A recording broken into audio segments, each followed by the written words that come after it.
So let's reinforce these principles, first of all, by just going back to the spectrum we've already seen, that of chloroethane. We've got two types of hydrogens in chloroethane, so two general peaks.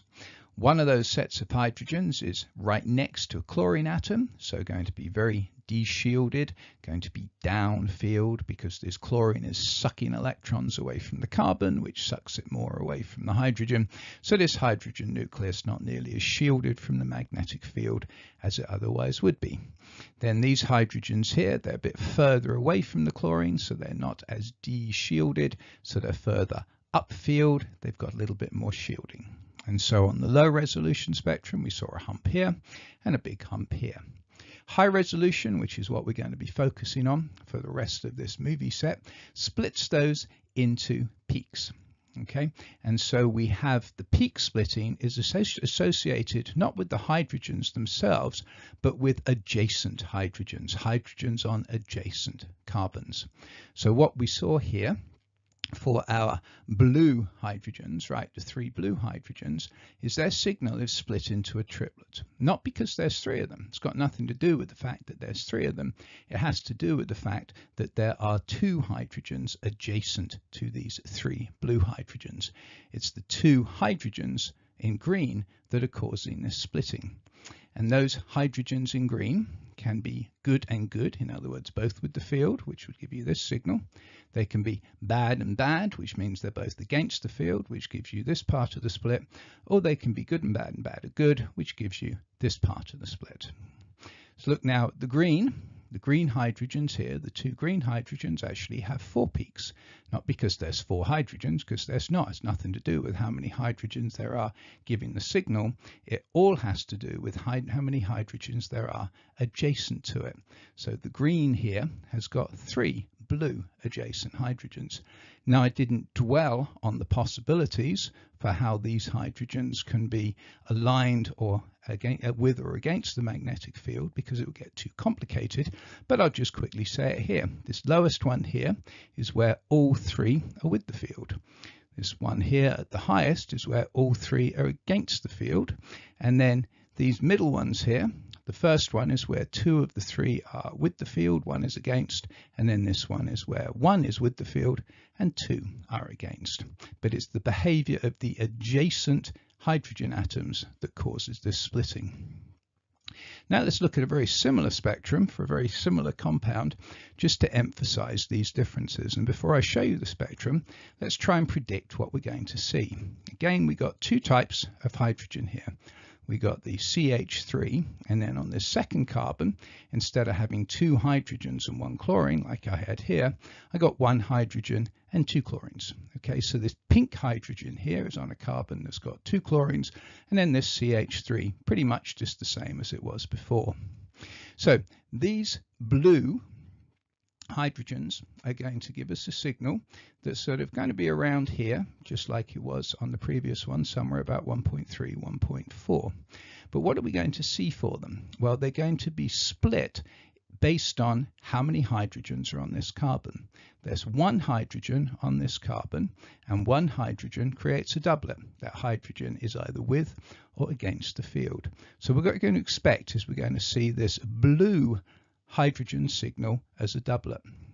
Then of course this pink one here, well, this pink hydrogen is on a carbon, it's got two chlorines on it, so it's going to be de-shielded. It's going to be more de-shielded than these green hydrogens were, because these green hydrogens are only affected by one chlorine. The pink hydrogen is affected by two chlorines. So this pink hydrogen is going to have a chemical shift that's going to be quite a bit downfield, quite de-shielded. And it's going to be split by the number of adjacent hydrogens. Well, there's three adjacent hydrogens, 3 plus 1 is 4. So again, this pink one is going to be split into a quartet. Let's see, shall we? And there it is. There's the pink quartet, because this hydrogen next to 3 hydrogens, and its shift is about, what, 5.3. So it's further downfield than these ones are, because it's not one chlorine, it's two chlorines. deshielding the hydrogen there. These 3 protons here, they're going to be almost the same shape. They actually is shifted a little bit downfield compared to that one because you've got 2 chlorines, not 1 chlorine, but the effect of those 2 chlorines much less on these protons than it was on the pink one. And now they're split into a doublet because, of course, they are adjacent to 1 hydrogen. So there's all kinds of information that we can get from one of these spectra. Just like the carbon spectra, we look at the chemical shift. The chemical shift tells us the environment that the atoms are in. So we saw different shifts for different types of carbons. We see different shifts for different types of hydrogens here. Now that was about all the information you can get from a carbon NMR.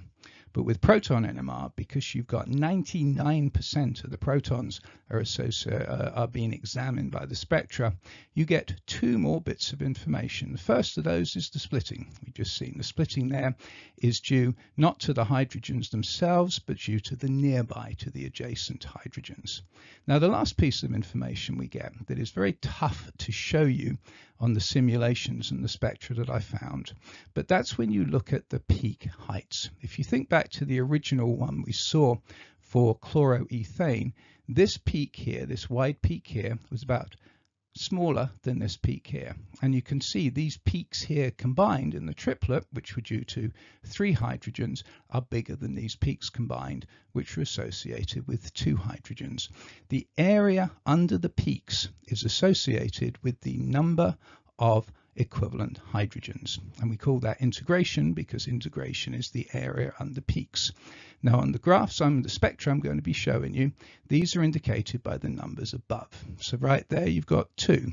These are 2 hydrogens, 2 green ones, that are split into a quartet because they're next to 3 hydrogens. Here we have 3 hydrogens that are split into a triplet because they're next to 2 hydrogens. Here we have 1 hydrogen that's split into a quartet because it's next to 3 hydrogens. And here we have 3 hydrogens that are split into a doublet because they're next to 1 hydrogen.